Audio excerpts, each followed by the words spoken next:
Topic ஒத்துழையாமை இயக்கம் திட்டத்தின் கூறுகள் என்னென்னா எப்போ ஸ்டார்ட் பண்ணாங்கன்னா 1920 ஆகஸ்ட் 1 இல்லை என்ன நிபந்தனைகள் இருக்குன்னா சட்டப்பேரவைகளை புறக்கணிப்பது முதல் நிபந்தனையாக இருந்திருக்கு. செகண்ட் ஒன்று அரசு விருந்து நிகழ்ச்சிகளில் பங்கேற்பதில்லை என்று முடிவு செய்வது. தேர்டு குடிமை பணி அல்லது இராணுவ பதவிகளை ஏற்க மறுப்பது. ஃபோர்த்து ஒன்று அந்நிய பொருள்களின் புறக்கணிப்பு. ஃபிஃப்த்து ஒன்று உள்ளூர் பொருள்களுக்கு ஊக்கம் தரும் சுதேசி இயக்கத்தின் கொள்கைகளை பரப்புவது.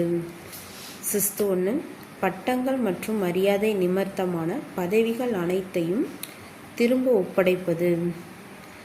நெக்ஸ்ட்டு செவன்த் ஒன்று அரசின் செயல்பாடுகளில் ஒத்துழைக்காமல் இருப்பது.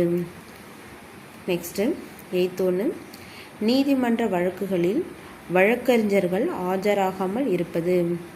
லாஸ்ட் ஒன்று அரசு பள்ளிகளை குழந்தைகளும் அவற்றின் பெற்றோர்களும் புறக்கணிப்பது.